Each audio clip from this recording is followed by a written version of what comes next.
That sounds like it could be a Liv Tyler movie. No, I think you Okay. might have been thinking of Cuba Gooding Jr. Brunch. Hit it, boys.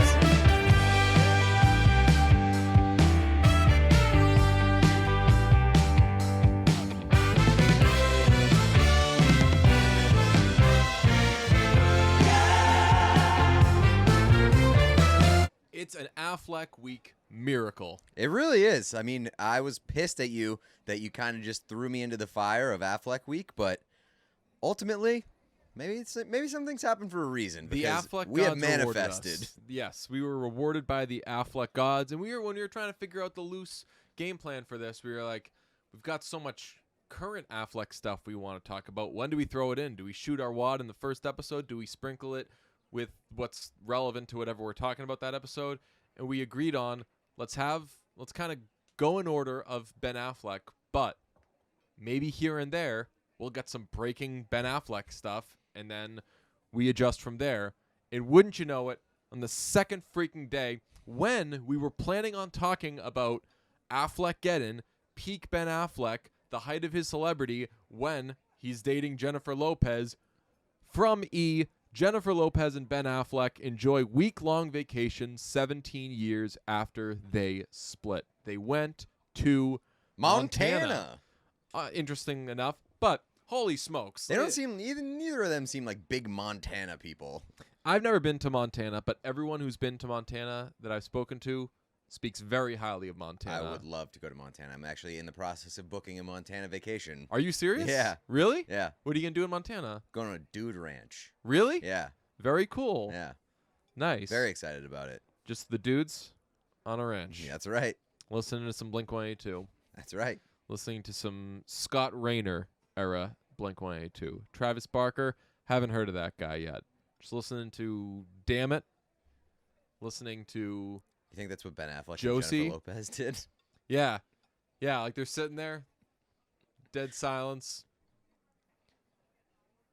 Babe, favorite Blink song? Does it have to be from Dude Ranch? I'd respect you more if it was from Dude Ranch. I like Damn It. Well, I'm not asking what you like. Is that your favorite Blink song? And then E! Online. BENNIFER is known. BENNIFER 2.0 crashes and burns. This is the lead from E! Online. This is not a drill.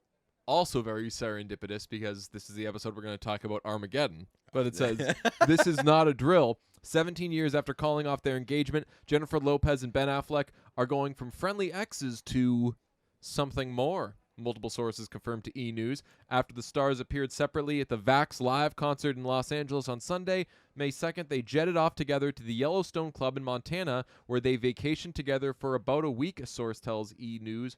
Quote, they were alone, says the source. Just the two of them. So it doesn't sound like they were alone. What do you mean? They were with each other. That's right. You're not alone when you're with your You're never ex alone of 17 years. You're right, when Affleck is there. The news comes about a month after Jennifer and Alex Rodriguez confirmed they split after 4 years together. Days later, she and A-Rod reunited briefly. However, Ben was spotted at her home in the city at the time. Another source said they were just friends, but the pair soon realized the chemistry cannot be denied. There. Quote, they have been in touch here and there throughout the years, a second source close to Jennifer told E! News, noting the duo reunited after she returned from filming in the Dominican Republic. Ben reached out to her to see how she was doing, and they had dinner together a few times within the last month. It's natural between them, and the chemistry is unreal. They picked up where they last left off and are enjoying each other's company right now. My man was waiting in the wings for 17 years. Nothing like the old... Hey, just saw that you got very public breakup. Have you broken up with somebody? Or did I just read in the news that you broke up with somebody? Look at us suddenly talking because I just asked you this question. How you been? And there's you got all these pictures of a fresh-faced, younger Ben Affleck in the early 2000s with a Jennifer Lopez that looks exactly like Jennifer Lopez looks right now because Jennifer Lopez is impossible. And now they're back together. And who knows? I don't want to do too much Ben Affleck love-like love life fan fiction, but maybe this isn't just a rebound. Maybe this is 17 years in the making. Maybe they took a 17-year break. Maybe. Perhaps. Would this be considered a rebound for him? Yeah, he broke up with Ana de Armas like pretty recently. Within the last year or something like that? I would say like probably like 6 months. Yeah, I think There it was was that whole like cardboard cutout fiasco. Yes, of somebody who seemed to be Casey Affleck. Yeah. Walking out in like a hazmat suit. One of my favorite stories. Throwing away a life-size cardboard cutout of Ana de Armas. Which, that's like a donate it. Like right. There's a lot of people in this world that would like some movie fans would like to just like toss up a. I mean, we've got a lot of we got a lot of blank space here that we could throw a Ana de Armas cutout. We're big fans. I don't hate the idea of getting into the cardboard cutout game. Call movie theaters life-size cardboard cutouts. Call movie theaters and be like, hey, if you're ever looking to get rid of any cardboard cutouts, I'm we're telling your guys. you, man, I would love to have a movie theater connect. Yeah, for those posters and like the merch sometimes and life-size cardboard cutouts. There's a lot of cool stuff that comes out of movie theaters. You ever do that when you were a kid? Call either movie theaters or record stores and be like, hey, see, you got all this promo stuff for the new Limp Bizkit album. What's happening once you stop selling that thing? They're like, are you kidding? It's Significant Other. We're going to have this stuff up for like 5 years. All anyone's going to talk about is this album. And I was like, I don't think so. Their first album didn't have much shelf life. Yeah, it did. Are you freaking kidding me? It had Faith. Yeah, but that was just a cover. No one really took it seriously. This is just them kind of stepping out into the limelight. I wouldn't be so quick to say that this album's going to do numbers. Oh, yeah, we'll see, tough guy. Okay, I didn't call you a tough guy. I don't know why this is now becoming adversarial. And then that guy calls me back like a year later, and he's like, you still want that cardboard we're a year into this, and they're just putting out their third single off the album, tough guy. This album's going to last forever, you fucking loser. I'm like, oh. My mom's like, who is that? It was a horrible thing. I'd get into those things. When I bet. Yeah. Now record stores are kind of back now. I should bring that back. Yeah, I've asked like video game stores. I've been like, what are you doing with this? Like, what are you doing with like those T-shirts? Yeah. They have like special T-shirts that they wear and stuff, like and like release things. We wanted them for the AMC Knives Out T-shirts. Yeah, we sure did. Those were sick. And also, I mean, there's a lot of cool Knives Out merch that came out. 'Cause, like, they had the posters that they gave out on the first night, and then they got the coffee mugs. Man, I wanted that coffee mug. So like, this is my house. I make the rules. That's right. My house. I'm drinking the coffee. Yeah, that's what it says on it. Great. That's a top 2 coffee cup. It really. What's the top 1? Boom! Oh, there it is. Your boy got a pomegranate coconut. Yeah. Dinkin. Yeah. For today's episode, they got new coconut refresher things, and I could have grabbed you a peach one, but the peach color, I was afraid looked too much just like regular iced coffee with. Also, peach is a weird flavor to mix into a coffee. True. How have you done over the years with flavored coffees? Like, I don't even know what's going on with that. I just know it's a coconut thing. Is there caffeine in that? I mean, you ordered it. Yeah, I know, but I just told you what my conversations usually are like with retail. Yeah, that's true. So I stayed out of it. I think that it's I don't know. It's definitely coffee. There's definitely coconut in it. I think the pomegranate is just for the color, for the aesthetic, and I'm not mad at it. It's very weird looking, but it's pretty good. It did say on it 0 fruit juice. Ooh. Which I was like, yeah, probably. Although, wouldn't coconut milk qualify as... It's not juice, it's milk. That's true. It's milk. We've never had the conversation about the milk versus like, or milk/cheese versus call it something else. Do you remember there was everyone would call things like nut cheeses and like this cheese and that cheese. And then I think people said, hey, don't call these cheeses and milks because they're not. And by calling it cheese, you're saying that like the goal is to be like cheese when this specifically is not cheese because it's a non-dairy product. I remember I think that was probably early in the It's Monday and People Are Pissed days when we were like, is that worth getting particularly like upset about, angry about, or protective. Yeah, like about. I think we're focusing on getting people to stop saying certain words, and we've latched on to some important ones to try to weed out. All I know is cheese is necessarily the next on the list. All I know is that I need to move away from the term nut milk. There's just that we need a different phrase for that. It's flying too close to the sun, if you ask me. Yeah, I think that ballsy copywriters are like, oh, that's right. It's a liquid form of the rub that they sell. Mm-hmm. So this is the episode that'll focus on post chasing Amy. So Jay and Silent Bob Strike Back is going to be this episode. Post. What if Affleck Week just slowly transitioned into Kevin Smith Week? Yeah. Yes. I texted you last night. I just started Googling stuff about those Kevin Smith movies, and I saw that the most recent one is from 2019, and it's called Jay and Silent Bob Reboot or something. Something, yeah. I know that they did a new one. And I checked to see Ben Affleck is in it. That's wild. 'Cause As that's like Holden. He's as Holden. Yeah. Oh shit. That is wild because like not only is Ben Affleck huge at this point, like he's a massive star, whereas back in the day he was ascending, but he's also like had a lot of trouble in recent years. Right. So for him to like do that is wild.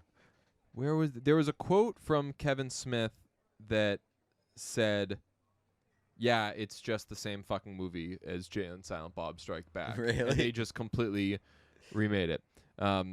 Which Okay. I don't know if that would necessarily be worth checking out. Maybe at some point you can check out, in or outside of Affleck Week, you can check out Jay and Silent Bob Strike Back. But I do like the idea of him like covering his own movie. yeah, this is the episode that'll focus on when Affleck was really shot into space with a bunch of other rough and tumble drillers. When his career was, he'd already won for best screenplay for I keep forgetting the name of that fucking movie, Good Will Hunting. This is which before? we'll talk about on tomorrow's episode, which will be very Boston centric. I thought Armageddon was before Good Will Hunting.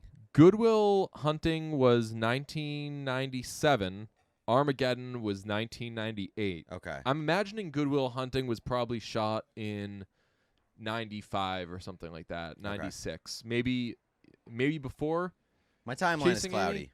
Yeah. But so he's hot shit at this point. It's tough to keep up with the Ben Affleck timeline because with the exception of nothing listed in 1996, you can never accuse that guy of not staying booked and busy. Like a lot of people say, "Oh, can you believe he did this movie? Can you believe he did that movie?"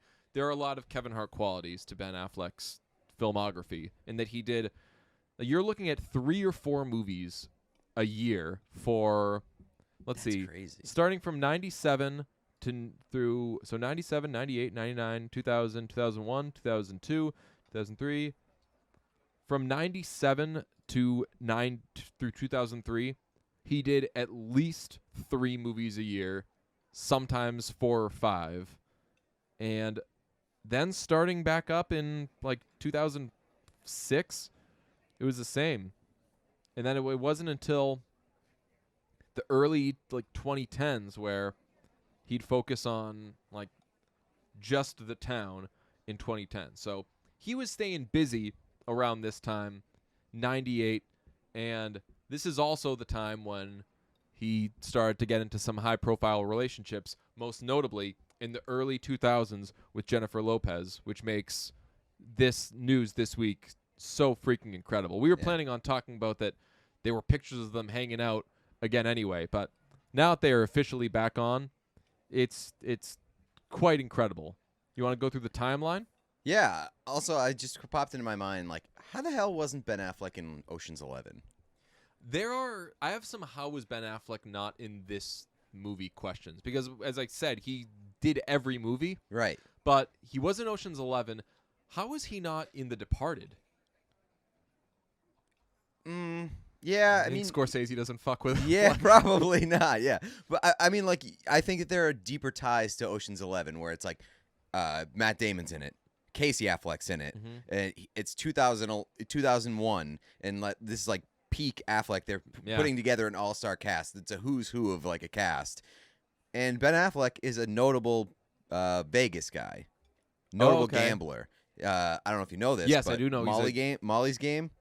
One of the characters, Ben Affleck, is based on Ben Affleck, or is Ben Affleck like based on Ben Affleck? He's one of the guys that was in Molly's Game. Wow, Yeah. That's very interesting. So that came out in 2001. Yeah. So we're asking, why wasn't he in this movie? What else was he doing?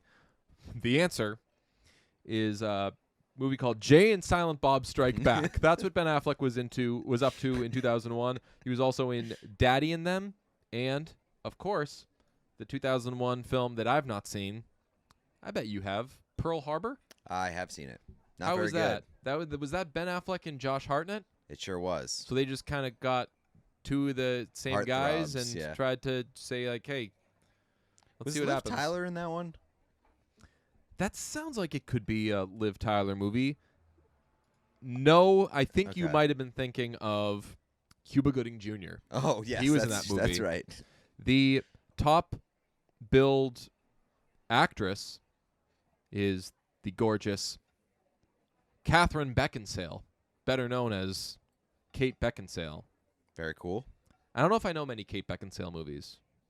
No, I know that she did like I don't know if it's like Resident Evil or like the Underground movie or whatever it is. She did some like dark sort of action movie type deal. Interesting. Okay, so let's go through the timeline of the BENNIFER relationship. Okay. Tell you what, never a fan of. I think BENNIFER was the first celebrity couple name.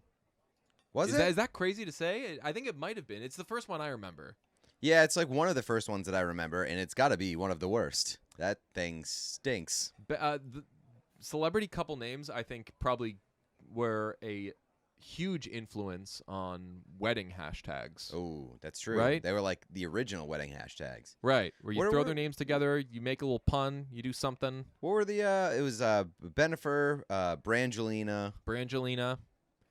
Who else? Let's see. Celebrity couple names. Let's definitely go through that instead of the timeline. Kristen Stewart and Robert Pattinson were Robston. No, that's a very bad one. Yeah, but their song Du Hast was a banger.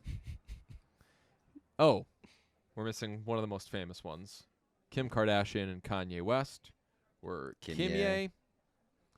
And Zac Efron and Jennifer Hudgens were, oh no. Vanessa Hudgens. Now it's asking, what did I say? Yeah. Now it's asking me to subscribe to something.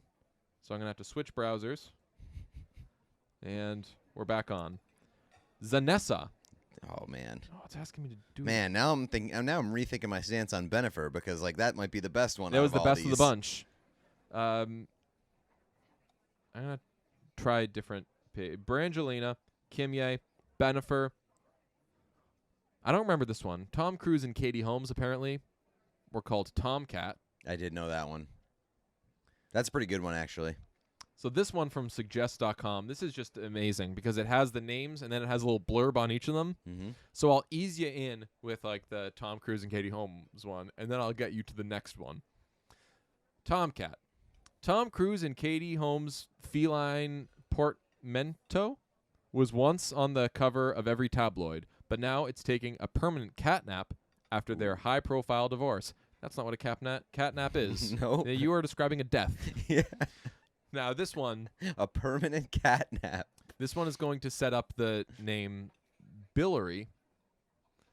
Her husband might have famously had an affair, but Hillary has stuck with Bill, and the Billary political power is stronger than ever, although now in her hands rather than his. As rumors persist, she will run for president in 2016. Good luck. Wonder what... Let's keep our fingers crossed on that one. Yeah. Let's hope nothing catastrophic happens. The Tom catastrophic. Yes. Nailed it. Where America's future takes a catnap for 4 years. Oh, this is a great one. We wouldn't.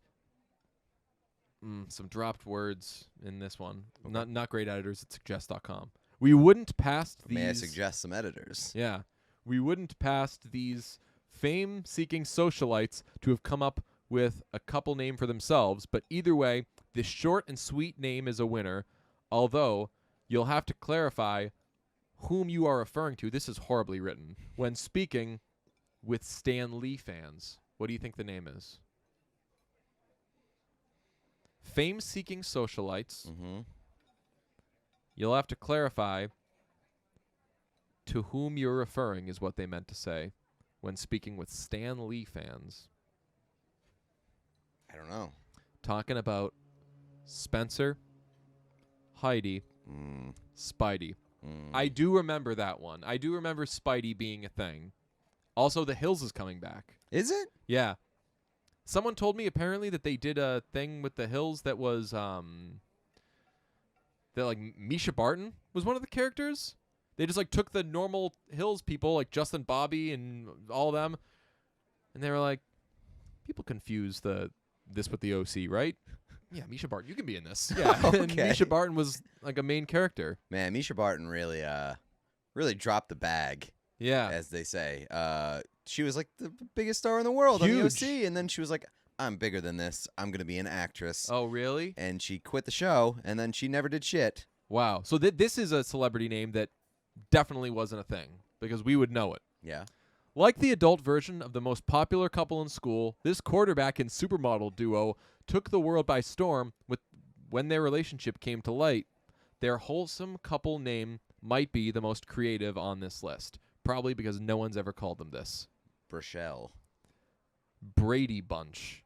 That literally has No one never has been said. ever said yeah, that. what the fuck? That also doesn't even make sense. I'll tell you what, I'm coming to love Oh, I guess like it does. Bunchin. Yeah, okay. I'm coming to love this list. It sounds like something that I would make, where like the first 4 are serious, and they progressively get like, I don't know if I remember that one, Right. and then by the end of it, Like this shit doesn't. These people weren't even a couple. because this next one is cruise control. The public went nuts when Tom Cruise began dating Penelope Cruz of homophonic surname. The couple that is true. Both of them were Cruz. Yeah. But no one called them cruise control. No. And then it ends with Taylor squared. Giggly tweens everywhere relish in the short-lived relationship of serial dater. Yikes. Oh, come on. Taylor Swift and spurned werewolf Taylor Lautner. We're above this. Taylor squared even appeared in the ensemble film Valentine's Day as a couple. They did. Haler. When Haler was a thing, the two daters were Hollywood's hottest names in music. However, like all relationships that both Harry and Taylor have had, it was short-lived. Yo, Taylor, I think that a lot of your anger towards Netflix could be right? better directed. It's suggest. It's suggest.com. Also, nobody ever called him Haler. No. It's horrible. I'm telling you what, I'm going to make the executive decision to just hop off this list Okay, cool. and end it right there because, A, we could have spent the rest of the episode going through How many these more are there? progressively concerning Yeah.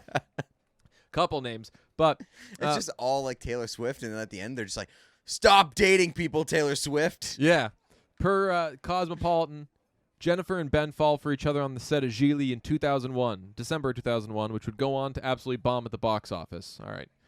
It was truly the best of times and the worst of times. September 2002, Jennifer and Ben inexplicably decide to film another movie together called Jersey Girl. Okay. November 2002, Ben proposes to Jennifer with a ring that has been haunting me for a decade. This isn't about you. A 6.1 carat pink solitaire. At the time, J-Lo tells Diane Sawyer that the proposal was, quote, traditional, but also in a very spectacular way, as of course Ben would do it. It was very, very beautiful. I'll tell you what ring wasn't spectacular. We'll get to this later. But the What? ring from Armageddon. Oh, yeah. Just a preposterously bad. Piss poor ring. Yes. Not great. Now this gets to the part that we really want to talk about, which is, so we're in November 2002. That same month, Ben stars in J-Lo's iconic Jenny from the Block video. I might be a bit of a jerk and push back on iconic. I've never seen that video before. I had, but I'd forgotten about it. I'm sure it has a ton of. We can do a quick check on how many View count? views it's got. It has 144 million views on YouTube. So it's it's like System of a Down territory. It's not an insignificant number, but that is not an iconic music video or iconic music video numbers. Correct. We're not talking, I don't know, like obviously Thriller. My personal favorite music video might be Phil Collins' Can't Hurry Love. Very simple. Just Phil Collins with two Phil Collinses as backup singers, and they're really getting into it. They got the glasses. They're doing like the whoo, just have to, and like they're snapping and everything. Great music video. So we're not quite talking Michael Jackson, Phil Collins territory, Phil Collins Motown cover territory. But glad we watched it because I remember that Ben Affleck was in that music video. He's in the music I'd video a forgotten lot. that he is the star of the music video, and that music video also features pretty much naked Jennifer Lopez the entire time. You watch that music video, and your takeaway is still, wow, that was a lot of Ben Affleck in that music video. Right. It was an experience. I was like, I didn't realize. I guess I didn't remember that like that she was really like putting it out there in that video and looking damn good because she's Jennifer Lopez. But Ben Affleck is like just all over the place in that music video, and it's just they're just basically like, hey, the paparazzi love us. Yeah, and that's the music video. Yeah, a lot of the cool move of they're doing something, and then it's like camera freezes for a second, and you're like, damn, they look good in all of these shots. You can't take a bad picture of these two. It's almost like they're choosing the shots. They're definitely choosing the shots. I was going to say it's almost like they're Jennifer Lopez and Ben Affleck, and you're like, wow, damn, we can't get these people looking bad. Can't get them looking stupid, clumsy, or whatever. Well, it's because Ben Affleck didn't have that big-ass back tattoo yet. I keep forgetting about the back tattoo. It was an early sighting of his arm tattoo, which you see in future movies. I feel like they probably covered it up for a while, and then honestly, I think a lot of Ben Affleck roles just became, hey, like this is the guy that is like maybe a main character, but also gets shit on throughout the entire movie, or this is I don't know. I think that the taboo about tattoos still kind of existed, so I think they probably liked him having tattoos for casting him as like, oh well, this is the guy that the movie kind of beats up from time to time. He's got a tattoo. Yeah. Who could love him? I mean, his original arm work was like it was able to be covered by sleeves, so true. It was not seen all that often. And I also think that like nowadays Ben Affleck just plays like the guy who's sort of like beat up and like run down and just very tired with life, and so tattoos aren't gonna really prohibit anything there. I think exactly. September 2003. Just days before their wedding, days is italicized, excuse me, BENNIFER calls it off in a joint statement citing the media frenzy surrounding them as the reason. Quote, this is the statement. Due to the excessive media attention surrounding our wedding, we have decided to postpone the date. When we found ourselves seriously contemplating hiring 3 separate decoy brides at 3 different locations, we realized something was awry. We began to feel the spirit of what should have been the happiest day of our lives could be compromised. We felt what should have been a joyful and sacred day could be spoiled for us, our families, and our friends. If that isn't an extremely sad statement, I don't know what is. Yeah, it is, but I mean, in hindsight, maybe it was a lot of BS. Right. They were obviously on the outs anyway. But it's also like it does seem like a bit of a cop out when you just made a music video about like the paparazzi loving you and sort of like maybe that was sort of like steering into it being like, hey, if you're not going to leave us alone, we're going to make content out of it.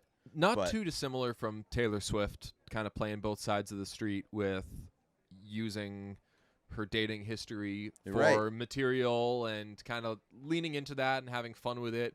And then just deciding that it like, hey, being like, hey, that's off limits. Right. Which I don't begrudge her for changing her mind on that or feeling different about it over time, but I don't know, there's always like that duality of hey, I can say it, but you can't. Right. Or like I can joke about this about myself, but you can't. Right. January 2004, the couple confirmed their split with a simple statement from J-Lo's rep that read, I am confirming the report that Jennifer Lopez has ended her engagement to Ben Affleck at this difficult time. We ask you to respect her privacy. Jump all the way ahead to January 2015. J-Lo tells HuffPost Live that she has no regrets about Ben, saying, I would do it all over again, I think. I really would. Even the relationship part. Oh, That's yeah. aged well. Should have seen this coming. Even the relationship part. I just feel like everything is part of your story and your journey and is meant to be and helps you grow if you're willing to look at it, and I'm willing to look. God bless that quote from Jennifer Lopez. She seems like she's got a good head on her shoulders, man. She really does. Yeah. She really does. Don't everything shapes you. Everything makes you. Maybe she watched Chasing Amy. That's true. Maybe she watched that or some other less troubling piece of media that could convey a similar message. Maybe she only watched the one scene from Chasing Amy. Maybe like listened to a Billy Joel song or something, and She met up with Kevin Smith in a diner for like 10 minutes. yeah, he only had he only had a few minutes to just give that good, fine, okay part. Yep. However, she also says Gigli was a very badly reviewed film. I was in a high-profile relationship at the time that fell apart in a really bad way, and so the kind of mix of those two things in the tabloid press had just come into existence at the time, so I was like a poster child for that moment. I was in the tabloids every other week about how my life was falling apart. It was a tough time. All right, we have got ourselves back-to-back sad quotes. That's really sad. Yeah. I really feel for Jennifer Lopez there. Yeah, I mean that's got to be horrible. Like it's got to be very, very difficult. That's Like, nothing new. This is also around the time that, so this is early 2000s. We're now looking back on how Britney Spears how Britney Spears was handled and how interviewers treated her. Certainly how the press and paparazzi treated her, and are like, yikes, we weren't great people then. And it's interesting to see. Obviously, Britney hasn't really spoken too much on it herself. I don't think so. But this is somebody else who is going through something not exactly the same, but dealing with that constant judgment, and everything was about like what's happening in your work life, what's happening in your personal life. So, damn, that probably takes a toll. And I don't think let's see, May 2021, I skipped a couple of things, but Ben compliments J-Lo for her May 2021 In Style cover story, saying, she remains to this day the hardest working person I've come across in this business. She has great talent, but she also has worked very hard for her success, and I'm so happy for her that she seems at long last to be getting the credit she deserves. Ben getting treacherously close to calling Jennifer Lopez underrated, which... We rate her, Ben. Yeah. He's like, yeah, the May 21. This was, okay, so this was a couple days ago then, maybe. Really? It's May 2021. That's true. We're only 10 deep into May. So this is present day, right as she's breaking up with her long-term boyfriend. And they just said that they were on vacation for like a week together. Yeah. Did he like give this on the plane? May Did she 1st write this maybe for was May 1st might have been this quote. Let's see if we can actually get that. It's for the May 2021 cover story. And oh my God, I clicked on the cover story, and the picture it has of Jennifer Lopez is just so impossibly beautiful. What the hell is wrong with her? Sounds about right. My goodness. So congratulations to the happy couple. I will certainly see what happens there, because I don't know how much we've learned in the 10, 15 years that Jennifer Lopez has referenced about how that relationship was treated and covered. I'm sure people are going to be just as wild in covering every second of it. Yeah, because it was interesting at the time because they were two of the biggest stars in the world. Now you've got the element of like former lovers trying to go back at it, and then like obviously J-Lo immediately posts another engagement, and like Ben, big star on the comeback trail, I guess. I don't know. Can we call it a comeback trail? He never really went away though. It's so hard to discuss Ben Affleck. Yeah. I don't think that he went away. And was it you that said you're never out on a Ben Affleck movie. Like, he's never a reason to not want to see a movie, or you never. I mean, sometimes you'll see the Ben Affleck movies coming up, and you're like, based on history, this could not be a good movie. Like, there's a high chance that Ben Affleck movies aren't going to be great, but you're never going to say. But like, he's so interesting it's a that Ben Affleck movie. Screw right. that. But he's so interesting that I'm always interested in like what he's doing with his career. We'll talk about it another day, but I think we were both so excited to see The Way Back because that marked, during quarantine, an early opportunity to see a new movie. And I think that it was like right after some of his like personal issues, and it obviously the subject matter is relevant to who like he is and what he's dealt with. So like that was a very interesting movie to me. I think he shot that movie shortly after relapsing. That sounds about right. And obviously his character in that movie relapses. So we'll talk about that at some point. That's a really good movie, and Ben Affleck was really good in it, and that must have been I mean, his early days of Good Will Hunting and stuff like that. I know that he said that a lot of those movies would come from like, let's just shoot scenes, like let's be ourselves, let's shoot stuff, and then go back, watch it, and be like, okay, what of this is real? What can we be? And you end up kind of playing yourself in certain ways. That's probably one thing to do as a young man, where you're like, oh, like this is my version of a young man, and like this is what I am. I know I kind of understand some of the things that I do. Let's write that into a character, versus when you've been through hell and back 1,000 times, being like, okay, I'm going to play the bad version of myself. That must be insane. But we're not talking about The Way Back. This episode, we are talking about Armageddon, 1998, the height of Ben Affleck. And honestly, we've both been talking to each other the last couple of days, obviously, about Ben Affleck stuff, like on and off the podcast. And the cat's out of the bag that upon rewatching, we both love Armageddon. Yeah. Yeah, that is the ultimate popcorn movie. Yeah, it is 100%, and I do remember it being like the biggest movie of the 90s, and I'd really think that if I had to put together a list of movies that encapsulated the 90s the best, Armageddon is very, very, very high towards like the top of the list, be it because of Michael Bay and all the fucking explosions and like the over-the-top effects and things like that, then the cast... and just like some of the corniness, the music, there's Aerosmith in there, like all of that movie just screams 90s. And I was shocked when we found out on the last episode of Affleck Week that it has a 38% or something like that. 38 on Rotten Tomatoes. On Rotten Tomatoes, which is insane to me. I thought that Armageddon was a smash hit. It's crazy, and we'll scroll through some of the critic reviews for Armageddon that were obviously very unkind, but I agree with every word that you just said.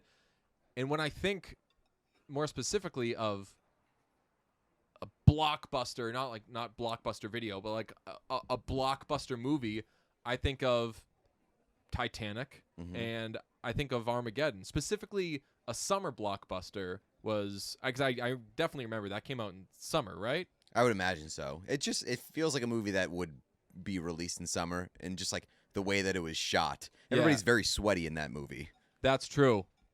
Missed opportunity for the Chan Man. That's right. Because he could have done... I don't know what he was doing back then, but man, he missed the boat. He could have been glazed all 180 minutes of that movie. I mean, so ridiculous premise. Or not ridiculous premise, but like, so like, it's a end of the world movie, obviously. I believe the title is Armageddon.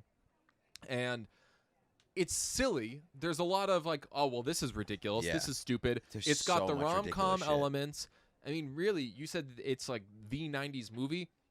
It's got Liv Tyler. So you're damn right it's the 90s movie.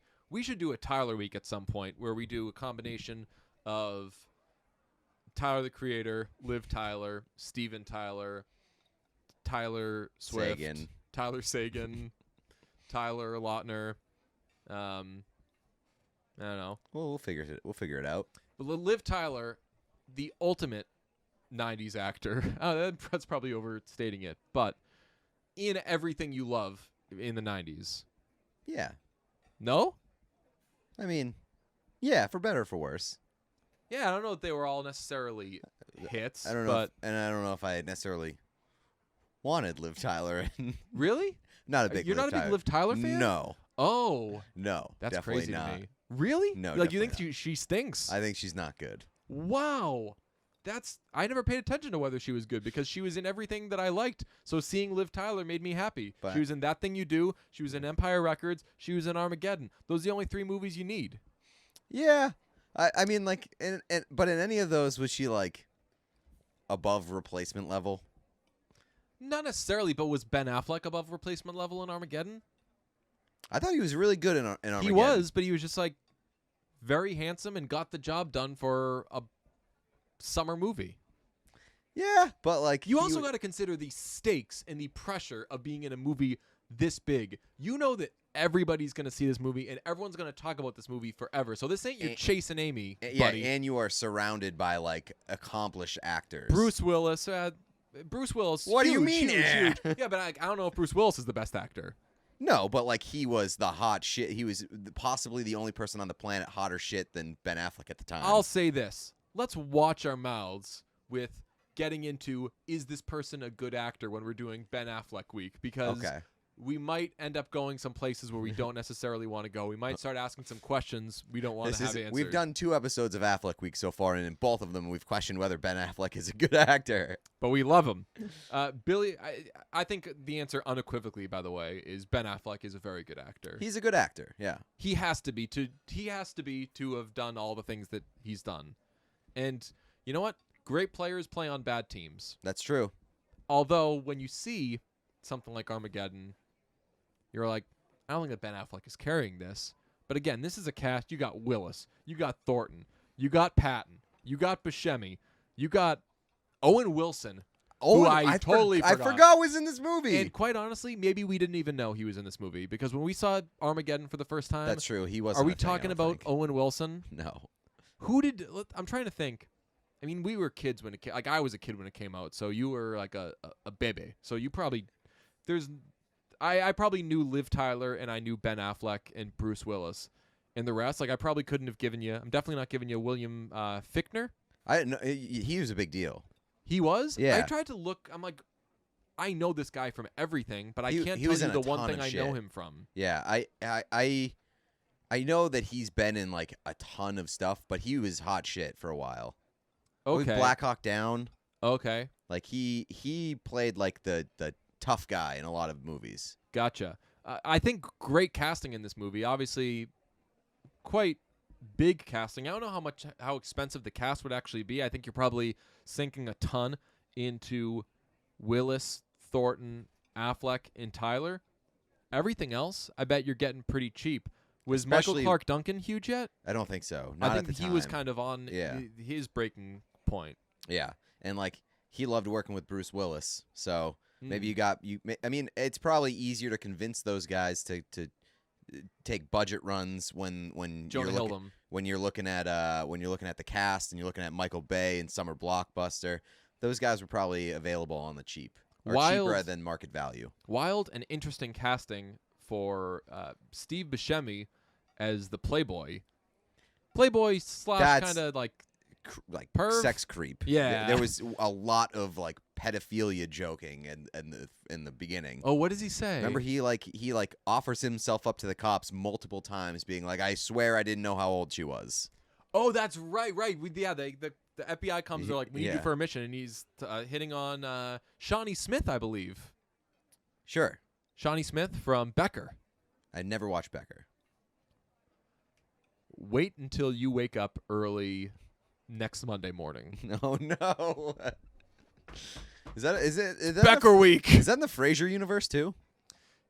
It's in Is it in the? I was gonna say, is it in the Cheers universe? But Frasier's in the Cheers universe. Frasier's in the Cheers universe. Ted Danson plays the bartender / Red Sox pitcher. Yes, and there's no way Dr. John Becker was a pitcher for the Red Sox. He's an angry guy who smokes 1 cigarette a day. I'm in. Yeah. Cool. Ben Affleck did a movie called 200 Cigarettes. Really? Yeah. It's what I call July 2008. Yeah, so Buscemi, I would not call him a playboy. I think that he was like a unsavory yeah, creep. with the exception of the very end of the movie after they saved the world. You're right. I don't believe the women were flocking to him. But bonkers casting, crazy premise, obviously. They got to save the world. There's a meteor, one of a bunch of meteors, because several meteors have already hit the Earth and wiped out Paris. And you can tell that this movie was pre 9/11 because they just went hard on like things exploding in New York City, and people were very casual about it. And there was also a shot of the Twin Towers at one point with a lot of damage. Holy so I was like, smokes. oh boy.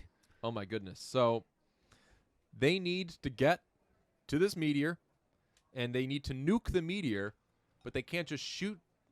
They can't just shoot it.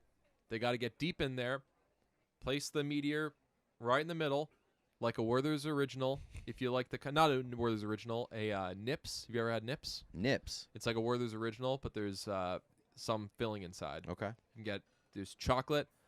I quite rate the coffee kind.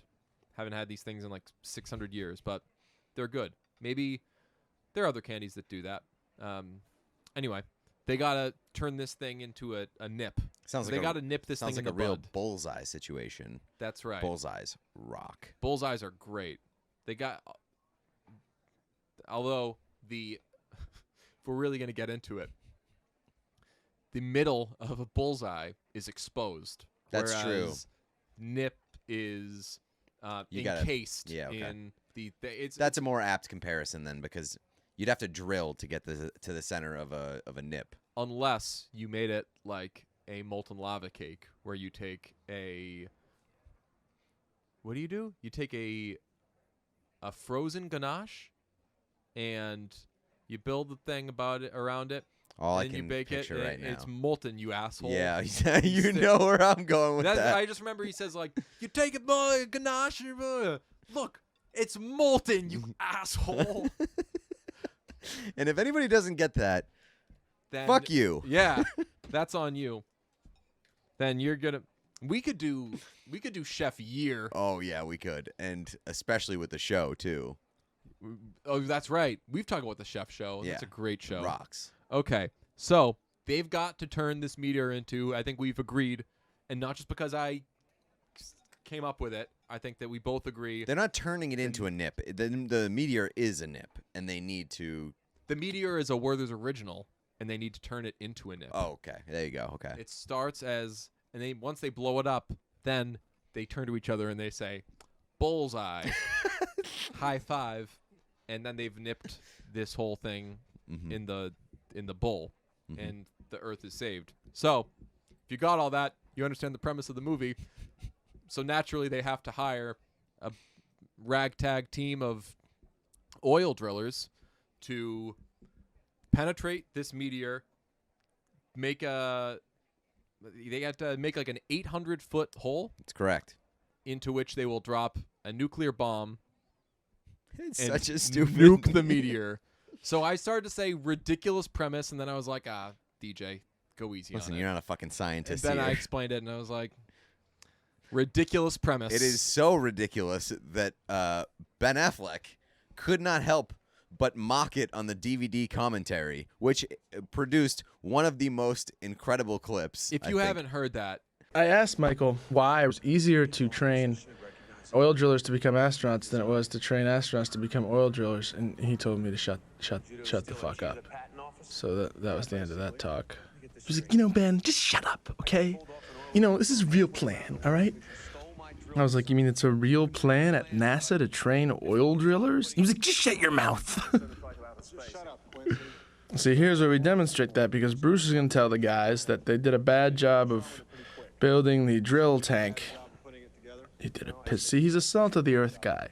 And the NASA nerdonauts don't understand his salt-of-the-earth ways, his rough-and-tumble ways. Well, that's because your cans are all Like, somehow they can build rocket ships, but they don't understand, like, what makes a good tranny. we've had them training for 8 months solid now. 8 whole months? Well, pretty much, yeah. Oh, gee whiz. Like 8 whole months, as if that's not enough time to learn how to drill a hole. But in a week, we're gonna learn how to be astronauts. Oh, 1 whole week? Now you know how to fly into space? I need my guys. Why do you need them? They're the best. Everyone's the best. Why are they the best? I don't know. They just are. I'm only the best because I work with the best. If you don't trust the men you're working with, you're as good as dead. You want to send these boys into space? Fine. I'm sure they'll make good astronauts. But they don't know jack about drilling. I mean, this is a little bit of a logic stretch, let's face it. They don't know jack about drilling. How hard can it be? Aim the drill at the ground and turn it on. You think it's just drilling a hole? There's a lot you gotta know about. And when you're gonna snap off an edge in a tranny on a corner of a hot pipe, and you're gonna get a gas pocket. Like, yeah, well, what about when the booster rockets don't fire and your EVA suit and your zero gravity, you know? Didn't you see Apollo 13, boy? Yeah. Oh. It's amazing because and I listen to other parts of that commentary where Ben Affleck, the lib in Ben Affleck comes out where he says like a lot of the scenes he thought they handled like patriotism well. He said that he normally is a skeptic when it comes to things like that in movies. Selling and America. Like pushing jingoism and all of that, correct. And he quite liked how they did it. There were some moments in this movie, obviously the shot of Liv Tyler with the American flag in the background and she's watching in the dark. Like, yeah, this is really a lot of like, do it for America. Like, America's saving the world. But, I mean, they had to choose these guys and they happen to choose all these American dudes. But that is a hilarious commentary. It is kind of, I never thought about this until now, but like it is funny that none of the people on that rig, that oil rig, were from anywhere other than America. That's true. They chose an entirely American oil rig with a real cast of characters. Yeah. And I think that everyone has that same question that Ben Affleck brings up, which is like, why wouldn't wait, so you're going to have 2 astronauts on this mission to save the world? That's a space mission? You're going to have like 2 or 3 astronauts on there? Which in like as a dumb person, I think that understanding drilling is probably an easier task in like however many 8 days or something. Yeah. Probably easier to get the basics of drilling than it is getting the basics of space. So I got to space flight. I got to watch how I phrase this because I'm not trying to suggest that drilling is any it's a like very throwaway, difficult job. Right, like you've got to be very, very smart to do it. But this movie is a horrible advertisement for NASA because these ragtag drillers who, again, very smart profession, but that is just a completely different thing than knowing space when this is entirely based on a space being mission. in space, doing things in space with meteors. These drillers have no experience with meteors. Right. A NASA scientist or astronaut probably knows a lot more about that. And these guys who spend all their time on land or America, whatever, just not in space, are constantly coming up with solutions on the fly to bail out this dumbass William Fichtner character, the worst astronaut in the world. When they land on the meteor, he overshoots where they're supposed to land. 200 miles. Is it 200 miles? 200 miles. Oh, I thought it was 28 miles. No, 200 miles. Oh my God. So that way worse than I thought. Yeah. Steve Buscemi says, you overshot the landing spot by 200 miles. And the guy's like, oh, like whatever, we landed. And he's like, yeah, but this area that you've landed on is an entire plate of iron, and we have to drill into this meteor. So we needed to land on that other area that we planned to land on for a reason, because it is not an iron plate. And he goes, how do you know this? Fuck. It's like, Let's make the best of it, guys. Yeah, it's like, look, we can all point fingers. I was like, you're the astronaut. How do you not know this? It's a very bad advertisement for NASA because you haven't mentioned this part yet. They sent 2 spaceships. The other one was made up almost entirely of astronauts. Immediately goes They up. immediately all die, or most of them die. Unbelievable. Also, on the list of of things that are unbelievable in this movie is that spacecraft crashed onto the surface of the asteroid and did not explode. And I don't know if you've ever watched a Michael Bay movie before. Most things explode at the slightest contact. Michael Bay, big on explosions. He also said in that commentary, I just kind of clicked around, listened to a few clips of that DVD commentary. Sounds like doing the entire commentary might be a worthwhile endeavor one day if you guys ever have a couple hours on your hands. But Michael Bay said he liked shooting the scenes of the crowds like looking up at the sky and waiting in city centers, and he said they did it in a bunch of spots. They did it in Turkey, they did it in a bunch of different places around the world, and he said he really liked doing it in Turkey and wherever else because he said the extras were great and listened to instruction, whereas Americans typically don't listen. And apparently the big thing that you tell extras is don't look at the camera. Mm-hmm. And he said he never had an issue with that with like in Istanbul or wherever it may have been. Wow. He's like, typically you run into that with Americans. And I was like, I believe that. Yeah, I same. believe that. We don't listen and we're so vain and we're like, what? Don't look at the camera. I'm in the movie. Right. What do you mean? Like, I bet if That we is went back not- and watched Field of Dreams, like, little Ben Affleck is like, Waving. go Sox. I'm going to do this in Curb Your Enthusiasm in like 25 years. Yeah, well, probably like 30 years. Yeah, you noticed that the look on Affleck, by the way, Affleck, of course, looks great. Unbelievable. in this Iconic movie. scene with animal crackers, Liv Tyler, the unbuttoned front of the dress, Yeah.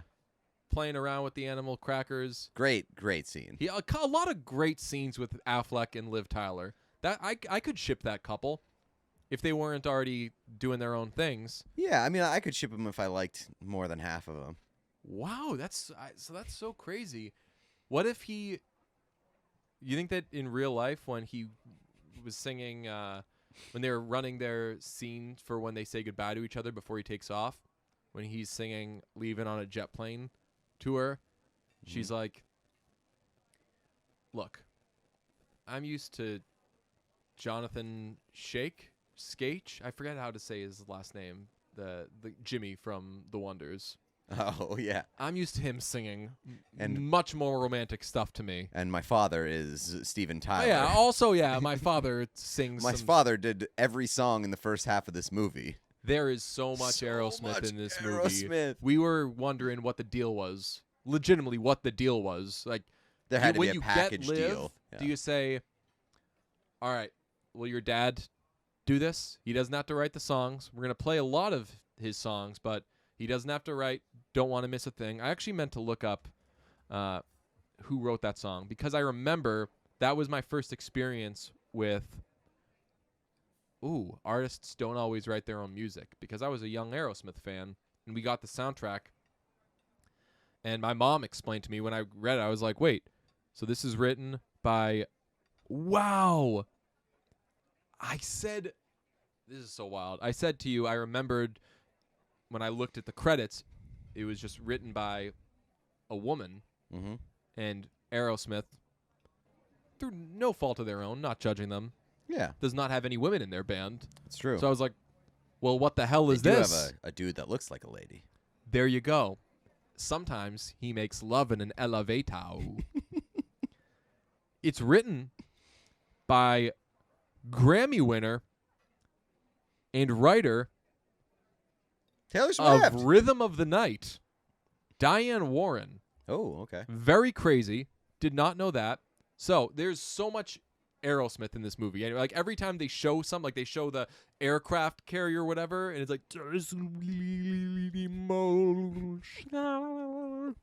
sweet. Also, I mean, perfect song for that scene. Why? Honestly, it's just Because like they're it just talking seemed about right. thing that nobody care. Yeah. It seemed like it worked. It Yeah. worked. A few of them didn't. Some of them seem shoehorned though. It's like, for all right, sure. all my bags of. He's like, Am I singing, watching Leaving on a a fucking jet plane. summer blockbuster? Or am I watching an Aerosmith infomercial? Yeah, like he's singing "Leaving on a Jet Plane" to her in that famous "Leaving on a Jet Plane" scene, and like you just hear like in the background like someone's like riding up a fader and like bringing him down, and it's like, all my bags are packed.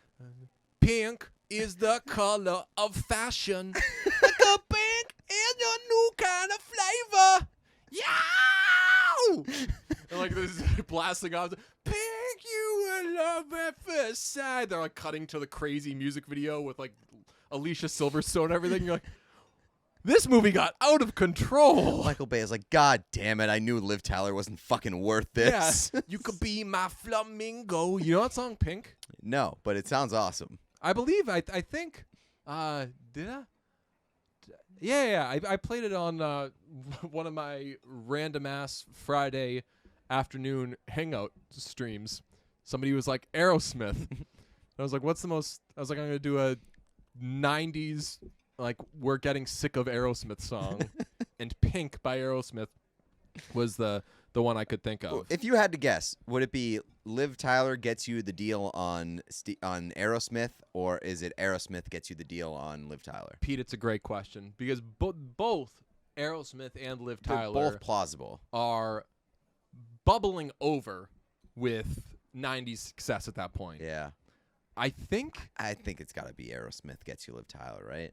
Oh, I see. I think you cast Liv Tyler first. Really? I think that Liv Tyler is on a very short list. So we just disagree on. You said that she was replacement level in this. I think that if you're making a big, gotta have it 90s movie, Liv Tyler is definitely on a short list of female leads. Okay. So I think you get. Although, who else is doing "Don't Want to Miss a Thing"? If you're getting another band to kind of not score the film because they only have one original song, I believe, on there. Yeah. But like if you're basing the music around a different band, are you giving a different band Don't Want to Miss a Thing? Yeah, you might be right just because like it's hard to imagine a movie like prioritizing the soundtrack over the female lead. Right. Although I don't know, I could see like Phantom Thread making sure they had like Johnny Greenwood before they got whoever played the great lead. Yeah, I don't even remember her name now, but she was fantastic in that movie. That movie was on a couple weeks ago, and I was like, awesome movie. I remember liking that movie so much that I didn't know what to do with myself, but I haven't gone back and watched it. And when it was on, I was like, I'm feeling things. Mm-hmm. This movie looks great. Obviously, the performances are top notch, laughably good. Yeah. And the score, the music is so good. Everything about it, every step of the way. Him snapping at her at breakfast. Yep. And the third character, so fucking good. The sister. Yeah. He's like, you're making too much noise. She's like, I'm not. I'm just buttering my toast. It's too much. It really isn't. This is just how people sound when they have breakfast. It's too much. It's entirely too much. He's so good. I'm just as good. I just did when I just did that. It was pretty solid. You were like, oh, and the Oscar goes. Yeah, damn. Got to do Bean Week coming up. You mentioned that NASA looks bad in this movie because like they had to outsource space stuff. Yeah, which is probably a bad sign for NASA. They also look bad because all of their equipment just fails immediately in this movie. Like this movie could be 45 to 50 minutes shorter if just a single thing goes right the entire way through. And it's not always because you brought drillers into space. Right. Like there's a lot of like I've noticed there was a ton of helmet glass breaking throughout the movie, and I'm just like that shouldn't happen. Yeah. Like the helmet glass and the spaceship glass, a lot of shattering. You gotta design glass that can withstand space travel. For sure. You're NASA. You're right. A lot of glass breaking. There was only one or two helmets exploding, or heads exploding in helmets. They do that in space movies. I don't want to see stuff like that, so I was glad they were able to tone that down a little bit. The death was handled as well as could be. There's obviously a lot of death in that movie. But like in space, like the deaths could be, if they wanted, Like really grotesque. rough watches, and they don't do that. I think they handle it very tastefully. Like you feel for the character. You're sad when Max dies, for example, but you're not like gross. Right. No, it's not gross. And I think the hardest part to deal with in this movie when it comes to death is just like how quickly they move on. But that's kind of like you got the mission at hand, and you're working with a very limited time window. So then let's wrap on this biggest issue I have. The goodbye scene from Bruce Willis to Liv Tyler. As you noted, most things aren't working in this movie. Everything's like, oh, we lost mission, we lost freedom, we lost what are they called? Freedom and Independence are the two ones. Yeah, we lost radio with them. We lost this. Okay, they're on the armadillo. Everything. They're just constantly losing things. They keep doing. I think it's the same shot. They'll go back to mission control, and people are running back and forth. Like I think if you went back and watched the movie, you might be able to find that first shot every time they come back is copied and pasted. And they go to Billy Bob Thornton, and he's like, they keep saying she shouldn't be here because Liv Tyler is there the whole time being like, what's going on? Which, by the way, marrying that guy. That's my dad. And she shouldn't be there. Right, but they keep saying, she shouldn't be here. She shouldn't be here. It's like, well, someone let her in, and someone lets... You are NASA. You have personnel to remove her. You can kick her out. Right. But instead, I'm glad, because it does set up that last scene where he says goodbye. His goodbye scene with Ben Affleck's character is very sad. That is like the iconic scene in that movie. I think an inspiration for a lot of future Jack Bauer scenes where like someone's got to die, and he's like, all right, it can be you. Sorry. And then he like throws them down or something and leaves or like sends them back, and they're like, you son of a bitch, I was supposed to do it. I can't let you do it. I'm going to do it. I'm going to die. Like Jack Bauer loved doing stuff like that. So Bruce Willis, the OG Jack Bauer. Shout out to him for following through, though. Right. Follows through, does that. And he has his famous goodbye scene. I remember crying when I almost cried. You were right here. I was Yeah. watching it today. I was like, God damn, I wish DJ wasn't here. Yeah. Story of your life. Yeah. They have the tearful goodbye. They are way too cool, calm, and collected as they're saying goodbye to each other. Yeah. He's about to blow up a meteor. They got 20 seconds ago, and he's doing like look, You're right. you're my daughter. Nothing's going to change. Hey, well, I got some stuff wrong about you. I've never been more proud to be your daughter. And I'm like, 20 seconds, MacGruber. Right? I know, especially after they spent like the last 30 minutes being like, we are running out of time. We're running out of time. And they literally have to fly a spaceship off of this rock before they blow it up. And fucking old man McGee over here is delivering a soliloquy. And it's just taking a sweet-ass time. If Chasing Amy was a precursor to 500 Days of Summer, I think Armageddon may have been a precursor to 24. Because you're right, there is so much. We're supposed to have this much done by now. What do we have done? 1/300th of that work. Yeah. Well, we don't have time. There's a meteor about to go off. And you're like, meteors don't go off. They just hit things. You know what I'm saying?